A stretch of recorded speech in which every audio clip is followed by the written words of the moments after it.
para falar sobre privatização, eu trouxe Tesouro. Tem que privatizar tudo. O Tesouro fala tem que privatizar tudo. Eu já introduzi para vocês. Esse é o ponto de vista de quem sofre de uma doença chamada Síndrome de Dona Florinda, que é aquela pessoa que não tem patrimônio, aquela pessoa que é pobre, mas tem certeza que pertence à direita.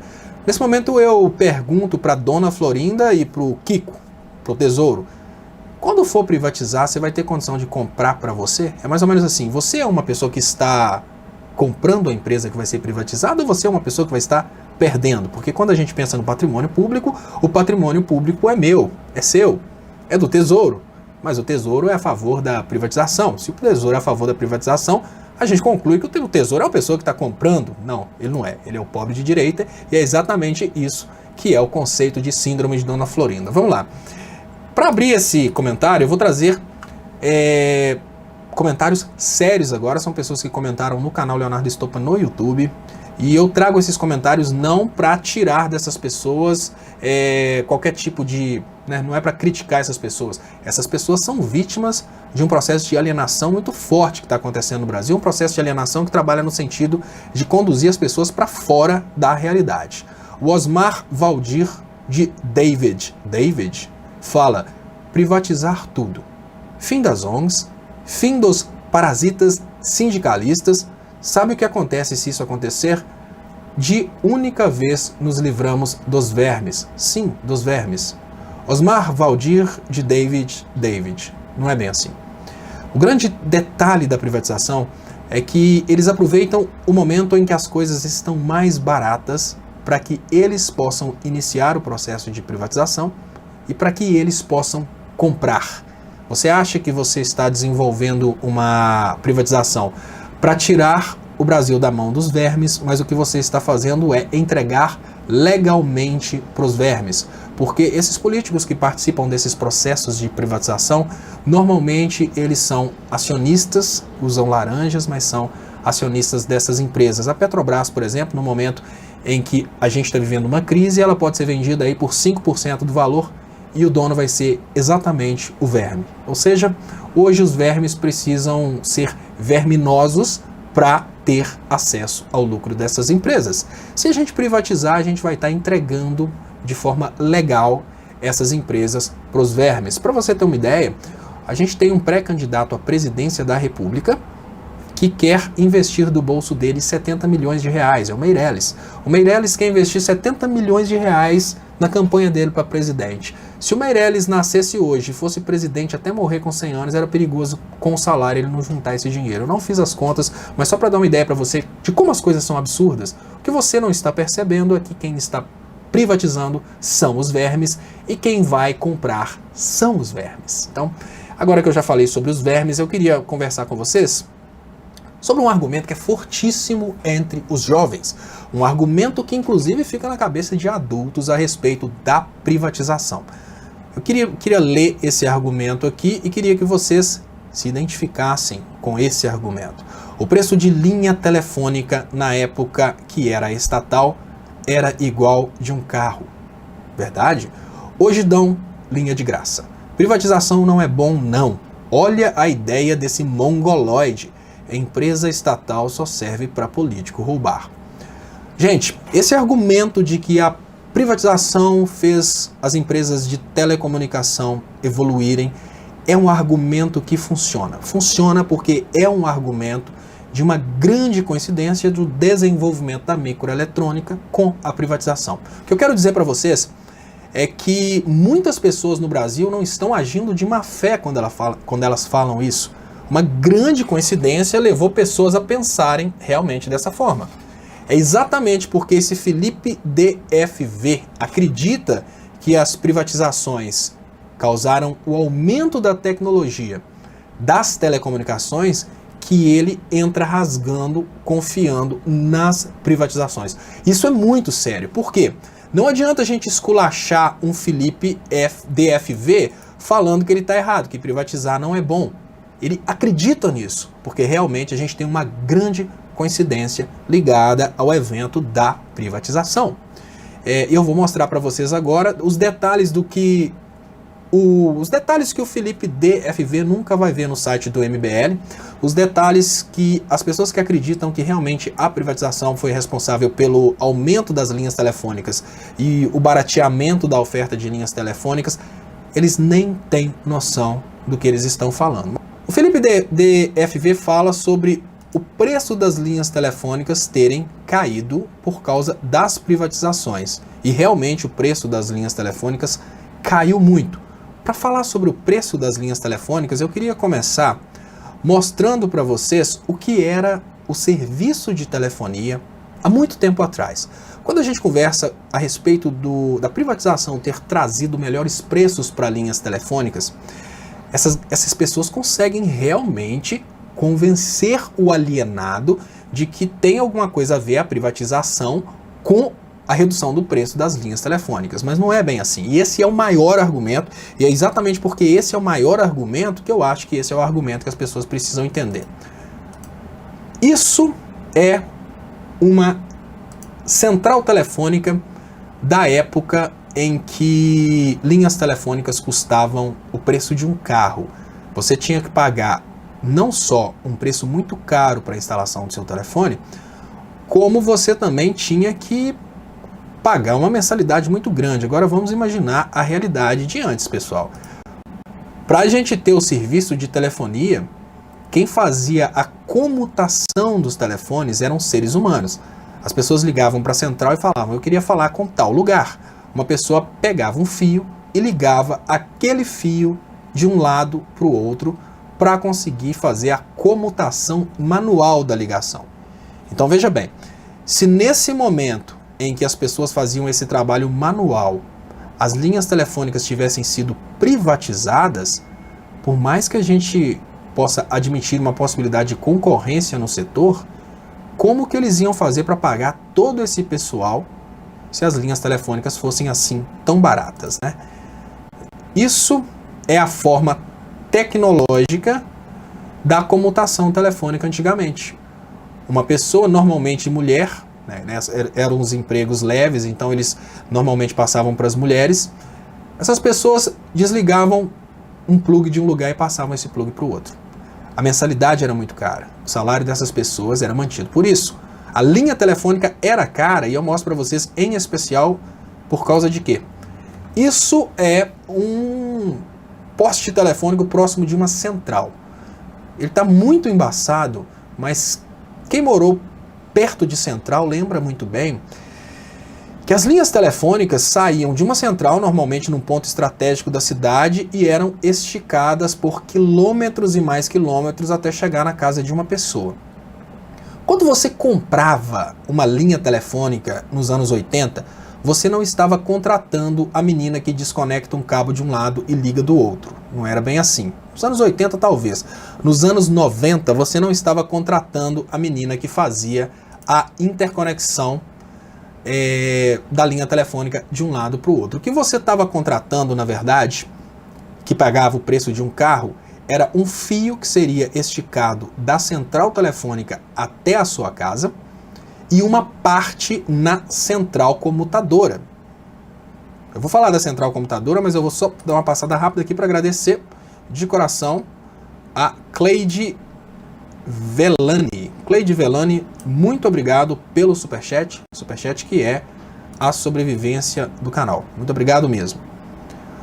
Pessoal, então, imaginem o seguinte, quando vocês, há anos atrás, contratavam uma linha telefônica, vocês contratavam um fio que era esticado da central telefônica até a sua casa e depois uma parte na central telefônica. Uma central telefônica de antigamente, ela não custava o preço de um carro, ela custava o preço de um avião, né? Quando o rapaz critica falando que hoje é muito fácil você ter uma linha telefônica, ele não leva em conta que antigamente, para ter uma linha telefônica, você tinha que ser um dos donos da companhia telefônica. Então você pagava o preço de um carro, porque o que você estava fazendo, na verdade, era comprando ações dessa companhia telefônica, porque você era uma espécie de condômino dessa companhia telefônica. Da mesma forma que você se une a várias pessoas para dividirem o condomínio de um prédio, ou seja, vocês juntos são donos de um prédio, o caso de pagar um carro pelo valor de uma central telefônica é porque as pessoas eram juntas donas da central telefônica, que era uma coisa gigante igual essa que vocês estão vendo aí. E essas centrais trabalhavam comutadas por relés. Relé, gente, é essa peça gigantesca que vocês estão vendo aí. Cada pessoa era comutada por um conjunto de relés. As pessoas imaginam que o sucesso das empresas de telecomunicações em oferecer um produto mais barato é por conta das privatizações. Não, não é por conta das privatizações. As centrais telefônicas antes eram operadas manualmente. Depois, quando a gente começou a ter centrais telefônicas operadas por máquinas, né, nós passamos a ter centrais telefônicas operadas por relés. O que custava um carro antigamente não era ter acesso ao serviço de telefonia, era esticar um fio gigante até sua casa e você era um dos donos da central telefônica. Quando as centrais telefônicas foram privatizadas, as pessoas receberam cotas dessa participação. Então as pessoas que gastaram dinheiro de um carro com uma central telefônica conseguiram recuperar parte desse dinheiro porque elas eram sócias das empresas que foram privatizadas. O meu pai era uma dessas pessoas. E eu cheguei nesse ponto final falando o seguinte, olha, uma central telefônica antes ela era uma coisa, né, no nosso tempo, né, que já era central mecânica, era uma coisa gigante dentro de grandes galpões e os telefones eram operados por relés. Os telefones não eram operados por relés por falta de tecnologia, por falta de, digamos que, privatização. É porque naquela época era tecnologia disponível. Agora, imagina você ter um conjunto de relés, imagina que você vai ter um conjunto de relés para disparar uma ligação telefônica. É como se fosse uma máquina para cada cliente.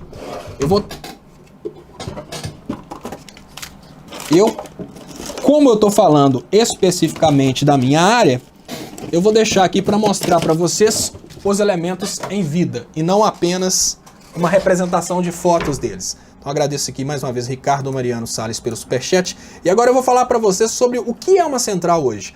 O que o Manifestoche, assim, respeitando o Manifestoche, o que eles pensam a respeito da telefonia? Eles pensam que a telefonia cresceu tão somente porque ela foi privatizada. Não, a gente teve um desenvolvimento da microeletrônica e é esse desenvolvimento da microeletrônica que permitiu eu fazer uma transmissão para vocês hoje. Eu tenho uma câmera digital aqui na minha frente com uma qualidade muito maior do que a de uma câmera digital que há 10 anos custava o preço de um carro. Tudo diminuiu o preço por causa da microeletrônica.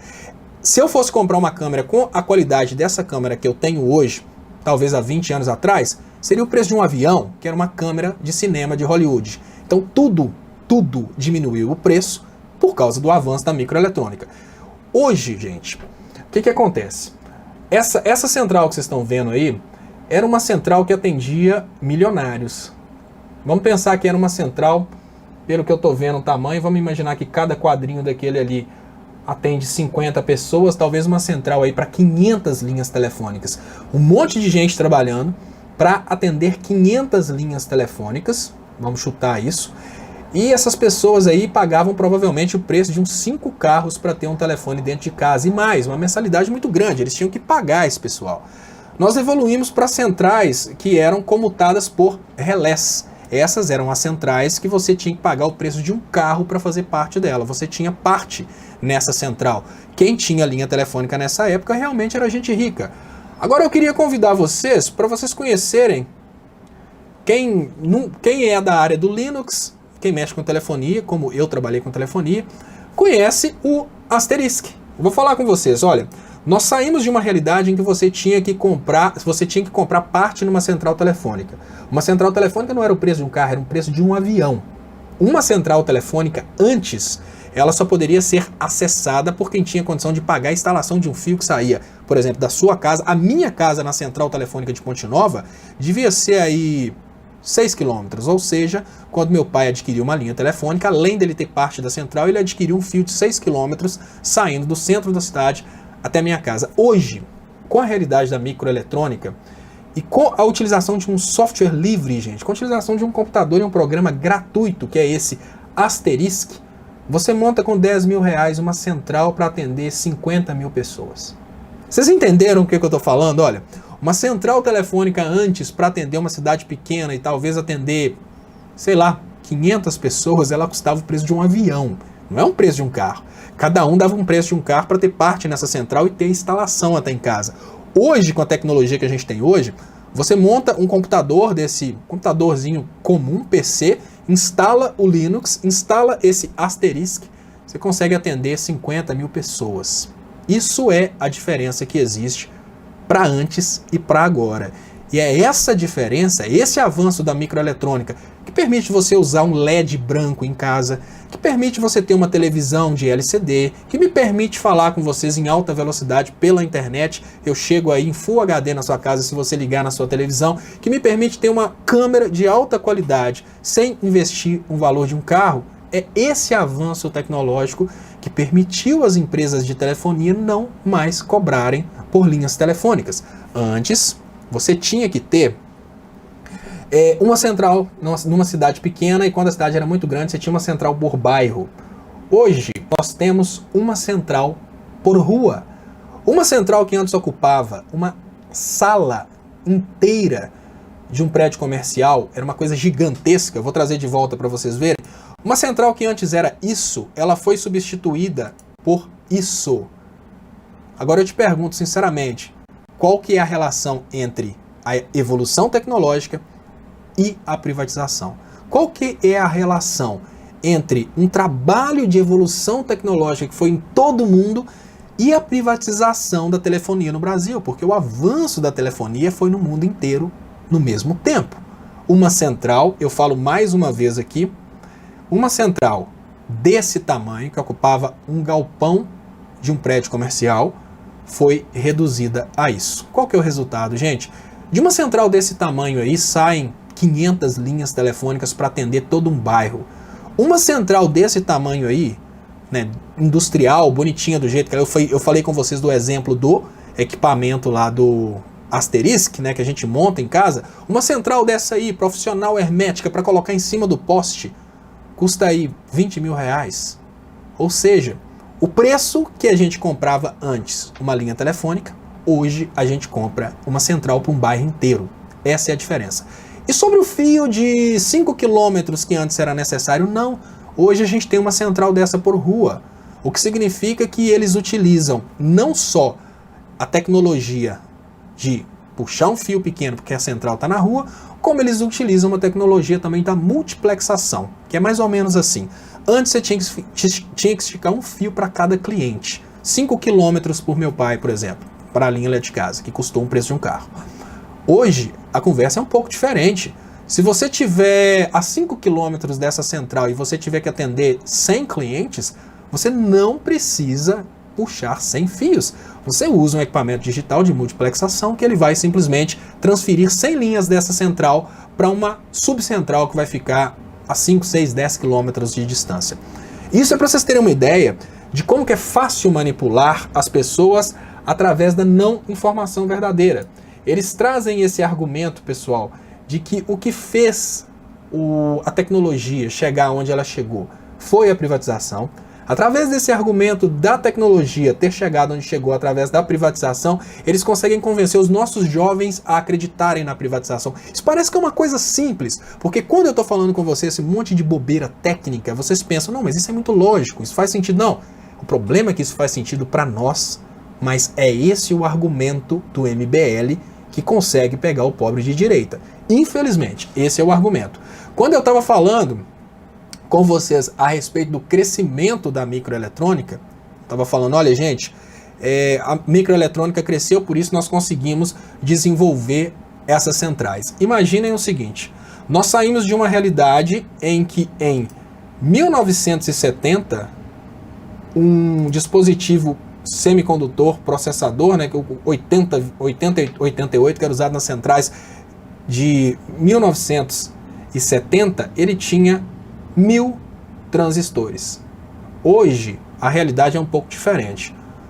Nos processadores de hoje, a gente já tem 10 bilhões de transmissores. Então, isso é a diferença da microeletrônica do ano de 1970, que é quando os alienados costumam dar o exemplo, para o ano de 2010, que nem é 2018 ainda, que 2010 fala muito bem o momento da explosão das linhas telefônicas.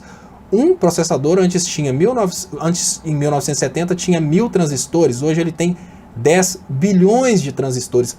É lógico que hoje a gente consegue oferecer, em termos de tecnologia, muito mais do que a gente oferecia antes.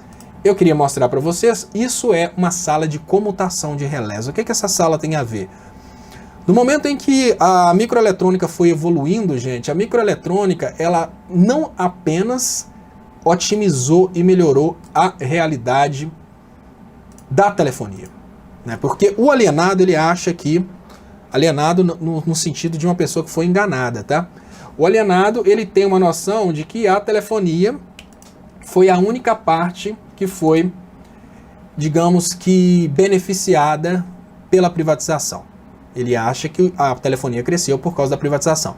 Aí eu vou falar com vocês sobre uma coisa que nunca, absolutamente nunca foi estatal, pelo menos no Brasil, que é a automação industrial. A automação industrial, tanto no Brasil quanto nos Estados Unidos, sempre esteve a páreo, sempre esteve no mesmo nível.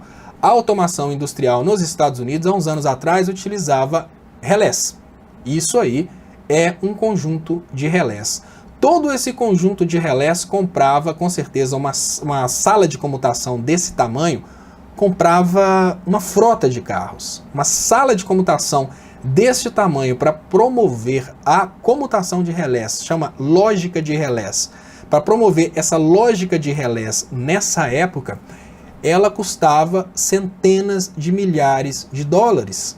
Uma sala de comutação dessa era necessária para automatizar, né, para automatizar uma indústria.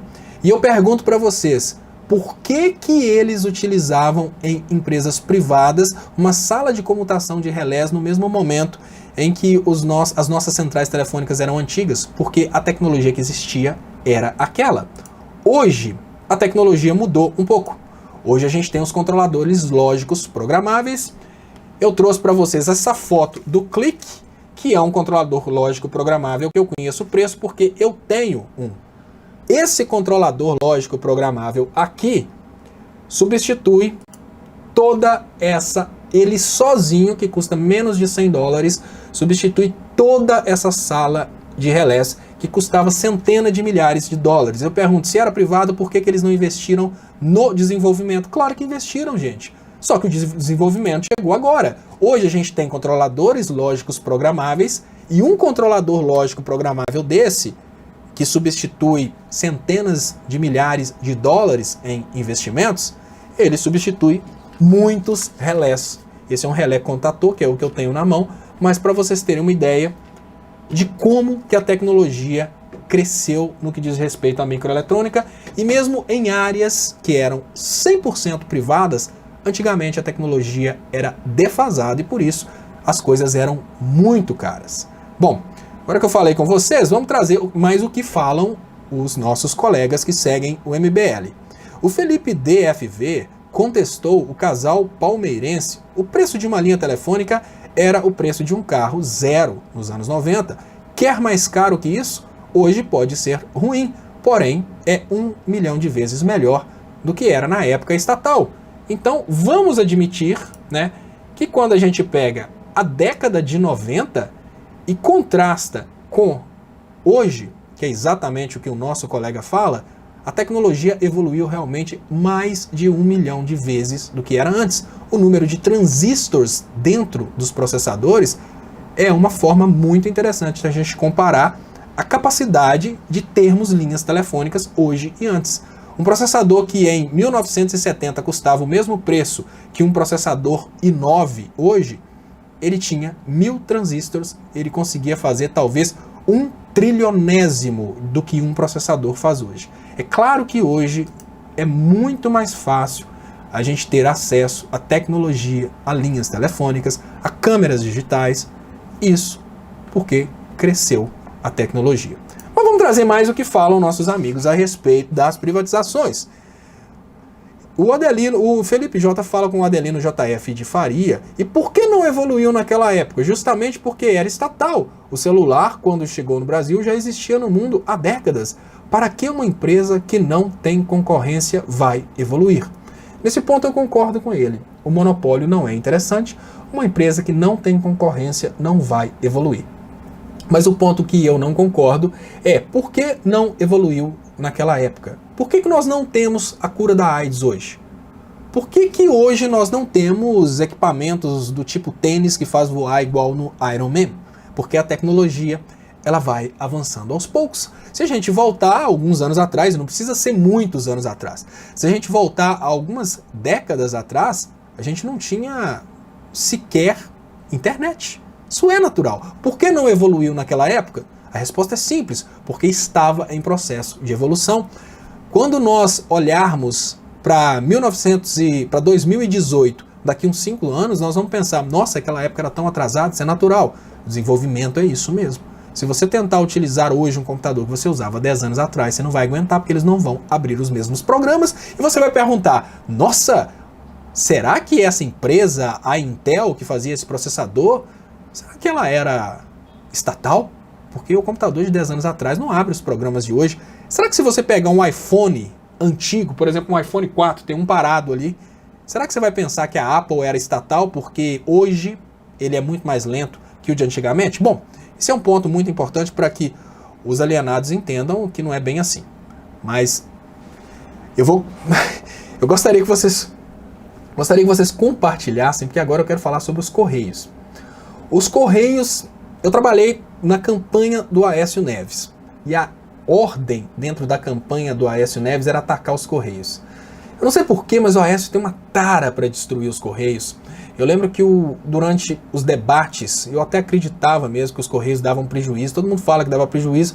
Aí o Hélio Costa, que era PMDB e tal, ele virou na época e falou assim, falou com a Anastasia, você é uma pessoa que tem essa tara por destruir o Correio. Falou do jeito dele, por destruir os Correios. Os Correios deram lucro de tantos bilhões.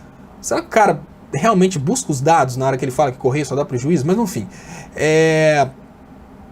eu gostaria de trazer para vocês aqui o comentário do amigo Tiago Catojo. Leonardo Estopa Correios. Por que ele fala Leonardo Estopa Correios? Porque eu dei um exemplo muito simples. Falei, gente, não é o fato de privatizar que trouxe o avanço tecnológico.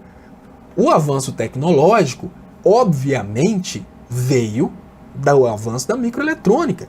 Porque se fosse isso, o Correio estava distribuindo carta de cavalo até hoje. Vocês precisam concordar comigo que se o avanço das empresas de telecomunicações estivesse ligado ao fato delas serem privatizadas, o Correio que não foi privatizado estaria distribuindo cartas a cavalo. E não está, eles usam a mesma tecnologia das outras empresas. Inclusive hoje, eu uso um aplicativo do Correio, por exemplo, no celular, que eu fico sabendo a atualização na hora, os caras, todas as cartas eles estão escaneando, praticamente tudo, carta registrada, você sabe a hora que chegou, é a mesma tecnologia, a mesma coisa. Olha, o dinheiro estatal compra o mesmo carro que um dinheiro privado. Existem críticas à administração estatal, inclusive o Roberto Reis traz uma dessas críticas aqui. O Roberto Reis fala, deixa eu ver se eu consigo trazer a crítica do Roberto Reis. Não tem por que o Estado perder tempo administrando ineficientemente empresas com dinheiro público, quando temos problemas maiores de verba nos outros setores. Isso é uma crítica pertinente. A crítica que não é pertinente é que privatizar faz aumentar a tecnologia. A gente precisa concordar que existe uma tendência muito grande do privado administrar melhor. O detalhe é o seguinte, as coisas que são estratégicas, será que elas precisam ser privatizadas? Eu vou falar com vocês mais para frente, será que não é mais fácil as outras empresas, no lugar de virem comprar os Correios, elas concorrerem com os Correios? Elas podem quebrar os Correios, mostrando serem mais eficientes. Mas vamos continuar, né? Eu acho interessante falar sobre esse ponto de vista e vou ler o comentário aqui do nosso colega e gostaria de pedir você que está aí assistindo no Face para dar um pulinho aqui pro YouTube para participar com a gente.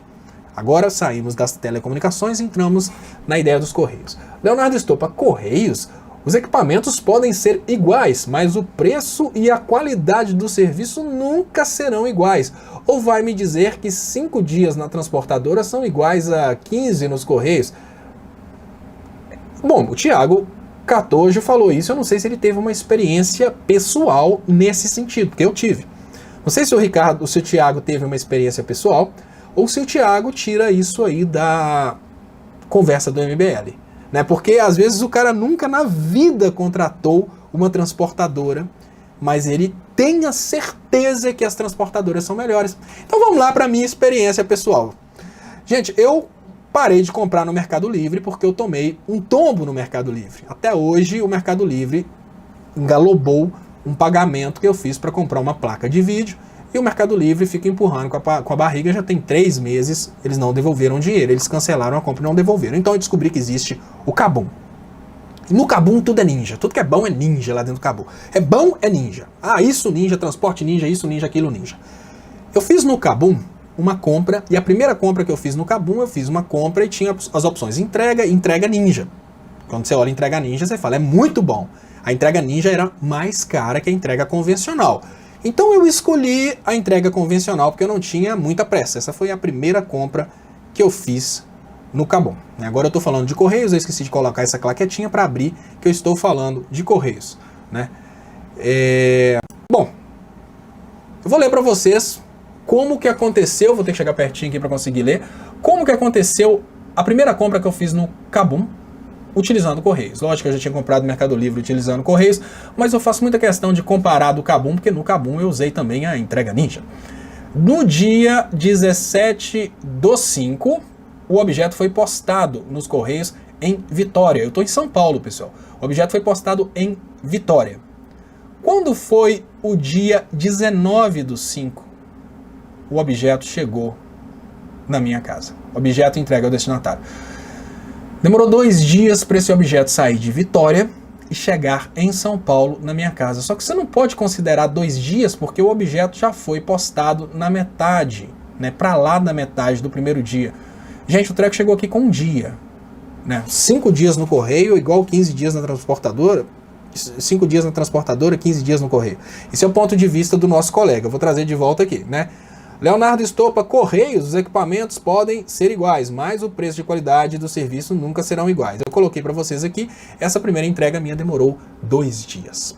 Bom, pessoal, então, né, vamos pensar o que o nosso colega, que realmente nunca deve ter utilizado uma transportadora no Brasil e tem toda a opinião dele feita pelos sites como o MBL, que o correio não presta, que o correio não funciona.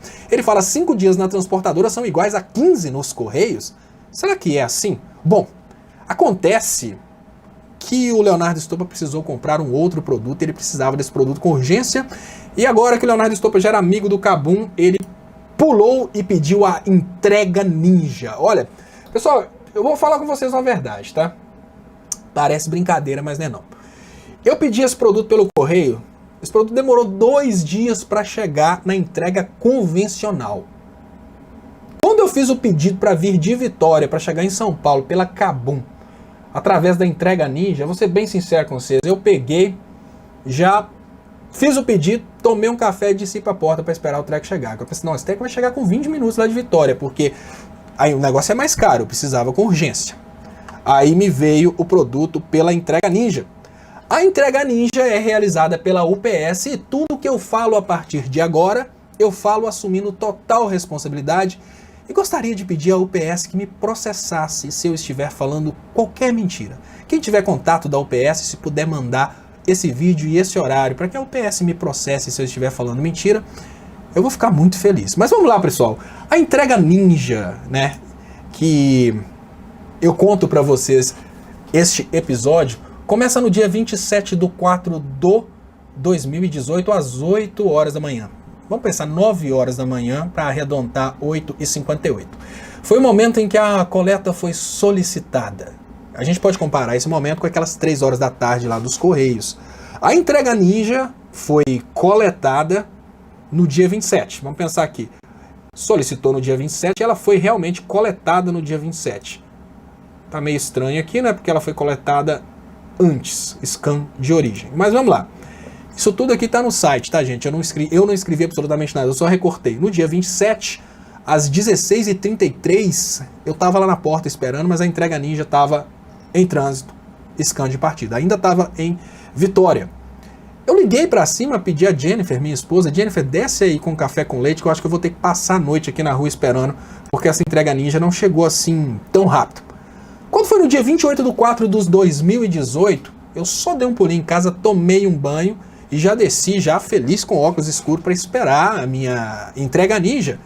Quando foi 2h10, ela chegou em São Paulo. Falei, nossa, isso é uma super eficiência, isso é quase os Correios, porque essa entrega ninja saiu num dia e chegou no outro em São Paulo, e eu já fiquei lá embaixo esperando, pacote em trânsito, scan de chegada, chegou em São Paulo 2h10, e esses 2h10 aí deve ser madrugada, pra vocês verem que a UPS, né, é uma alternativa interessante aos Correios, porque eles são eficientes, eles fazem scans de madrugada, o Correio também faz.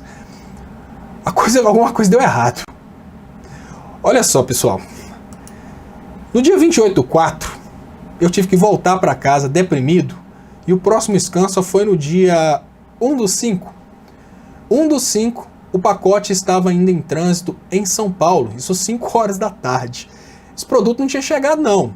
O produto ainda estava passeando em algum lugar. Lembramos que essa é a entrega ninja, é uma alternativa aos Correios, é a UPS, e afinal de contas, 5 dias em uma transportadora são 15 dias no Correio, então eu esperava realmente que esse produto aí chegasse em talvez 0,33 de 2 dias, mas vamos pensar mais, né? Continuando, quando foi no dia 2/5 de 2018, a minha entrega ninja, que estava do lado da minha casa, foi despachada pela UPS, que tem muito mais competência que os Correios, que é uma coisa maravilhosa, para Porto Alegre. É sério. É sério. A entrega ninja, que é um serviço extremamente competente de entrega de materiais, que é uma empreiteira privatizada, que não tem a mão suja do Estado, que não tem nenhum vagabundo trabalhando lá em cabide de emprego, ela pegou a minha encomenda, recebeu a minha encomenda no dia 27, tratou no dia 27, jogou dentro do caminhão dia 27, no dia 28 essa encomenda chegou em São Paulo, eu fui pra rua, fiquei lá pulando, falei, chega a entregar ninja, quando foi no dia 1/5, a minha encomenda estava indo pra Porto Alegre. 2/5. Rota incorreta nas instalações da UPS causou esse atraso. Como pode ser possível imaginar a possibilidade de uma empresa privada errar? Como assim? Isso é coisa de empresa pública, UPS, entrega ninja. Em vez de vir dando pirueta, pulando, dar um pulo pra lá de prédio em prédio, chega aqui e me entrega um negócio com 20 minutos, os caras erraram. Então esse erro continuou um pouquinho. Quando foi no dia 4/5, a entrega ninja voltou para São Paulo. Ela não voltou no dia 2, ela não bateu e voltou, ela chegou lá, ficou descansando e se recuperando. Todo mundo que vê filme de ninja sabe que o ninja, depois que ele apanha, ele se recupera e depois ele volta lá e bate no inimigo, né? Sempre tem o primeiro couro, depois o ninja volta lá e bate no inimigo. Então, nesse ponto, a minha entrega ninja já estava em São Paulo. Isso no 4/5, a entrega ninja sai 6h36, e quando é no dia 4/5, às 7h16, a entrega ninja vai para as mãos do ninja, sai do caminhão. Quando é no dia 4/5, às 11h49, o pacote é entregue, assinatura obtida do Sr. João, que é o zelador aqui do prédio. A entrega ninja saiu em piruetas de uma forma bem ninja no dia 27/4, mas só chegou nas minhas mãos no dia 4/5. Mas os Correios, que é uma maldita empresa estatal, que não tem eficiência, conseguiu me entregar uma encomenda vinda do mesmo lugar com 2 dias. Isso porque 15 dias no Correio são 5 dias da transportadora, ou talvez a gente pudesse inverter a lógica que está na cabeça do manifestoche. Essa lógica está na cabeça do manifestoche, infelizmente.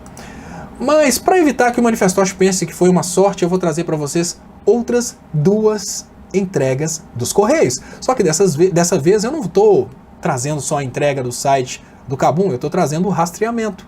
Através do rastreamento você pode rastrear da sua casa e ver se eu estou mentindo. O objeto foi postado em Maringá no dia 5/7, quase 5 da tarde. Esse objeto chegou com praticamente um dia, porque ele foi postado depois do horário dos Correios.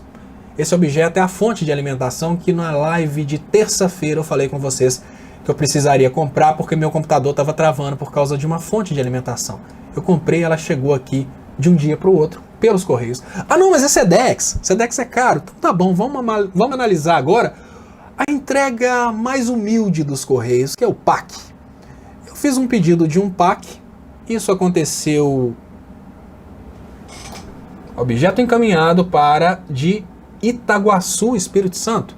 Esse PAC é um PAC que veio também do Espírito Santo, do mesmo lugar que veio a entrega ninja. Esse PAC chegou com 3 dias, isso mesmo.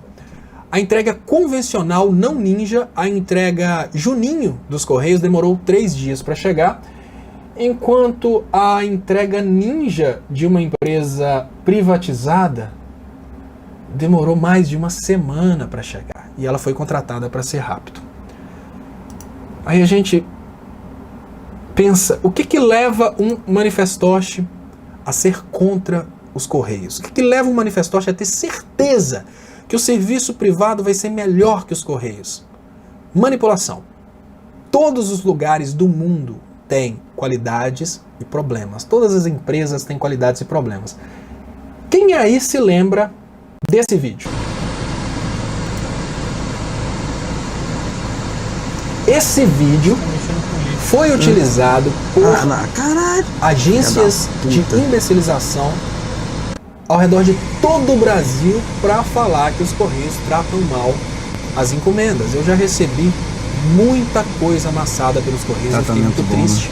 Mas vocês sabiam que, apesar dos Correios serem uma empresa pública, os Correios utilizam o regime CLT, que significa que o funcionário do Correio pode ser jogado fora? Caralho, filha da puta. Ou seja, ser temerizado, ser dispensado? Sim. O funcionário do Correio, ele está passível de avaliação. Caralho! Ele pode ser dispensado. Que isso, cara? E esse tipo de trabalho desse cara aí é um trabalho que tem que ser criticado de perto, porque os Correios organizam cartas de papel e essas cartas de papel estão muito bem acomodadas nessas caixas. E será que você tem certeza que essas cartas foram danificadas por esse tipo de forma de manusear? Porque se você prestar atenção, você vai ver que essas caixas foram acondicionadas exatamente para aguentar o regaço. Mas criticar é muito fácil. Criticar é muito tranquilo. Toda hora que você quiser criticar alguém, basta falar mal. Criticar é muito fácil. E criticar é uma coisa tão fácil que muitas pessoas conseguem fazer com maestria e conseguem ganhar dinheiro. Se vocês prestarem atenção, vocês vão ver que as estrelas da internet hoje, louras do banheiro, Kings categorias, essas pessoas não trazem absolutamente nada de útil, não trazem nada de bom, eles só falam mal. Falar mal é muito fácil. Falar mal é muito fácil mesmo. Bom, mas continuando o raciocínio a respeito da alienação dos nossos colegas, então vem um colega agora e acha que não é só vender os Correios. Esse é um outro ponto de vista trazido pelos liberaloides, pela Escola Austríaca de Economia, que produz economistas de Facebook com... Depois que o cara vê 5 vídeos, ele já acha que é economista formado. Ele já sai opinando na internet, ele já sai tendo certeza que ele tem certeza de tudo. Ele fala, o cara não sabe nem o que está falando. O cara sou eu. O cara não sabe nem o que está falando. Não é preciso apenas privatizar. É necessário abrir o mercado, reduzir os impostos, acabar com as agências de regulação. E aí sim teremos um mercado sólido. Isso já foi tentado. Essa ideia não é nada original. Essa coisa de desregular o mercado, essa coisa de deixar as empresas ditando as regras foi tentado em muitos lugares, em especial o exemplo que eu trago hoje para vocês. Eu vou falar com vocês sobre um experimento que foi a tentativa de deixar os mercados desregulados e tirar a perturbação governamental de um país para gerar emprego, qualidade de vida e realmente rédeas soltas significam talvez mais mercado, menos proteção ao povo. A Union Carbide instalou-se na Índia e lá na Índia a Union Carbide tinha austríacos, tinha Kings categorias que trabalharam no sentido de desregular absolutamente tudo. Só que a Union Carbide, porque não tinha fiscalização, não tinham agências reguladoras, não tinha gente chata exigindo burocracias, ela não cuidava muito bem das suas instalações e um certo dia a Union Carbide explodiu. Sim, A empresa desregulada que deveria estar produzindo para, de certa forma, aumentar a vida dos indianos, gerar qualidade de vida na Índia, ela explodiu e levou a vida de muitos indianos. Mas ela não levou a vida de muitos indianos tão somente porque ela explodiu. Ela levou a vida de muitos indianos porque não havia regulamentação, ela não tinha que falar com o governo o que ela fazia, e quando o produto vazou e começou a matar as pessoas, ela escondeu o componente químico que era proibido para que ela não fosse multada por estar usando um componente químico proibido. Além dela explodir uma fábrica e matar milhares de pessoas, ela não passou para os médicos o nome do componente que estava matando as pessoas. Dessa forma, a falta de regulamentação ajudou a Índia a controlar a população. Ela conseguiu realmente reduzir a população da Índia. Eu acho que foi muito feia essa atitude da Union Carbide, primeiro, de não cuidar da fábrica e deixar a fábrica explodir, segundo, de esconder dos médicos qual que era o produto, que me parece que era trimetal, esqueci o nome chileno, alguma coisa assim, que matou muita gente na Índia. Era feio usar esse produto e por isso eles esconderam que era esse produto que estava matando, todo mundo morreu. Eu trago um ponto muito importante para as pessoas que realmente querem acreditar que sabem economia. Esses economistas de Facebook que acham que sabem absolutamente tudo a respeito de tudo. E se eu te dissesse que a escola austríaca é irrelevante até na Áustria? Isso mesmo. A escola austríaca não é uma escola de economia. A escola austríaca é um grupo de lobistas que trabalham no sentido de criar manifestoches para que os pagantes desses lobistas possam, de certa forma, explorar países em modalidades como eles fizeram na Índia, com rédeas soltas, sem a perturbação do Estado, sem a perturbação de pessoas que gostam de perturbar. Mas, já que eu falei da escola austríaca, eu gostaria de partir para o último tópico dessa noite, que ainda continua na mesma direção, que é privatização.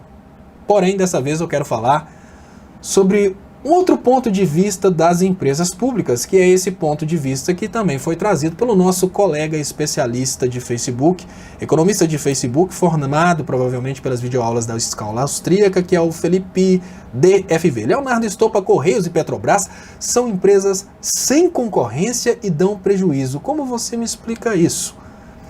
Bom, primeiro eu queria que você trouxesse as planilhas explicando como que é essa história aí dos Correios darem prejuízos e como que essa história da Petrobras dar prejuízo. Existe uma diferença muito grande de dar prejuízo para amortecer investimentos. A Petrobras investiu na exploração do pré-sal, na construção de refinarias, assim como os Correios investem no social, mantendo agências em locais onde privadas jamais pisariam, o que significa que pessoas são atendidas em localidades porque os Correios têm um papel social que é muito mais importante do que o papel lucrativo dos Correios. Mas, já que a gente está falando disso, eu gostaria de convidar vocês para conhecerem o pensamento sistêmico, que é o pensamento mais importante para ser dito na hora que um alienado trouxer o assunto Petrobras dá prejuízo, Correio dá prejuízo. O pensamento sistêmico é mais ou menos assim, gente. Nós não podemos pensar o Brasil como uma empresa privada. Nós não podemos pensar, quer dizer, de forma alguma, a Petrobras ou os Correios de uma forma isolada. Nós temos que pensar que se a Petrobras for privatizada, ela se torna sim um elemento isolado. Se os Correios forem privatizados, eles se tornam um elemento isolado.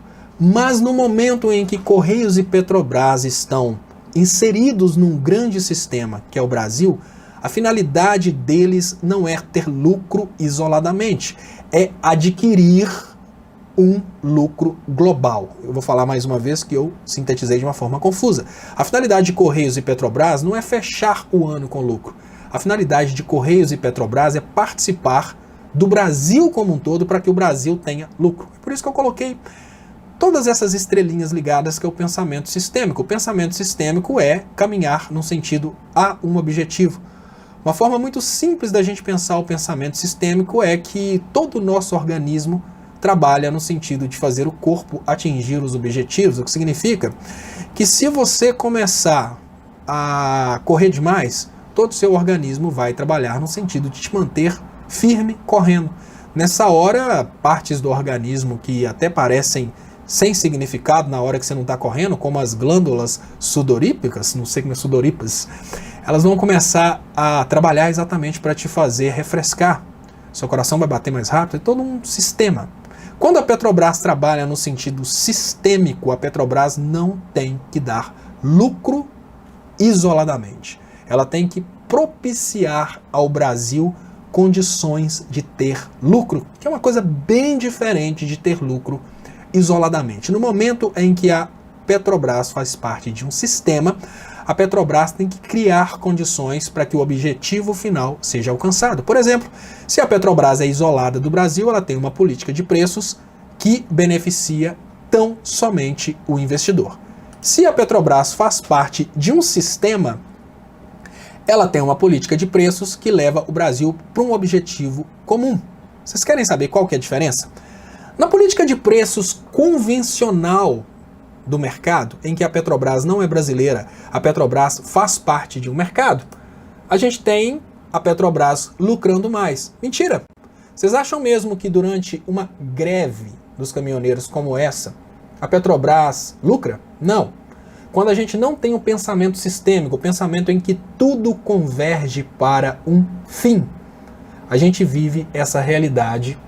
Daí, a gente tem prejuízo.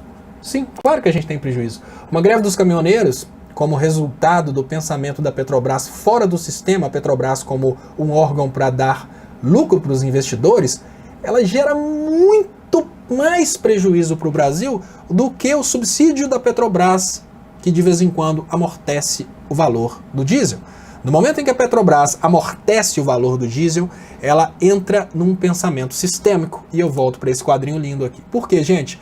No momento em que a Petrobras trabalha subsidiando o diesel, ela leva em conta que o objetivo final do Brasil é produzir muito e atender o maior número de pessoas possível. O que acontece? A Petrobras, como uma parte, imagine que a Petrobras é essa partezinha que está aqui em cima, né? Eu estou apontando para cima aqui. A Petrobras, como uma parte, pode fechar o balanço de alguns meses em prejuízo. Mas vocês estão vendo ali, ó. Aqui para mim aparece o contrário. Vocês estão vendo ali o objetivo. Olha que legal. Oh, câmera, faz comigo não. Vocês estão vendo aquele objetivo central ali? No momento em que a Petrobras, como sistema, propicia um preço melhor do diesel, a indústria vende mais. Os caminhoneiros transportam mais. O comércio vende mais. O povo viaja mais. E você está vendo aquela bolotinha vermelha lá no meio? Para nós, o que interessa é só aquela bolotinha vermelha. O lucro da Petrobras não interessa absolutamente nada para nós, como cidadãos brasileiros. O que interessa para a gente é só o resultado final do Brasil. Comida na sua mesa, sua empresa vendendo muito, você recebendo os produtos em casa. Se a Petrobras fechou com algum prejuízo quando ela faz parte de um sistema, isso não interessa absolutamente nada. Mas a Petrobras, se ela sai do sistema e tenta ser um órgão isolado, aí sim a gente leva ferro. A gente leva ferro porque, como eu posso trazer para vocês aqui, a paralisação dos caminhoneiros, no meio da paralisação já tinham contabilizado o prejuízo de 26 bilhões. Isso porque a Petrobras tem que seguir o valor de mercado do diesel. Aí passa um tempinho mais, em 8 dias de greve, perdas de grandes setores já superam 34 bilhões. Por que eu trago essas informações para vocês? Nós, como brasileiros, somos uma grande família que controla uma grande empresa. A coisa mais utópica que existe no mundo é você tentar justificar a privatização da Petrobras, dando a Petrobras para gringos, tão somente porque às vezes a Petrobras fecha em prejuízo. Ela fecha em prejuízo para evitar que você tenha prejuízo. Ela fecha em prejuízo às vezes para subsidiar um diesel, para que os caminhoneiros consigam levar comida para dentro de casa, para que o produto chegue barato na sua casa, para que você continue comprando, para que os supermercados continuem sendo abastecidos. Quando o correio fecha em prejuízo, ele fecha em prejuízo porque muitas vezes ele leva prejuízo para atender uma pessoa que está numa localidade distante. Não espere que isso aconteça através de uma empresa privada. Isso é o mais importante que eu gostaria de trazer para vocês hoje. E usar o argumento da tecnologia, da telefonia hoje, se está num nível avançado tão somente por causa das privatizações, é a maior infantilidade que uma pessoa pode se submeter. Acreditar que a microeletrônica evoluiu no mundo inteiro porque as empresas de telefonia brasileiras foram privatizadas. Vamos cair na real, gente. Uma coisa é você ter um posicionamento ideológico. Agora, sustentar esse posicionamento ideológico com idiotice é a melhor forma de você se ridicularizar.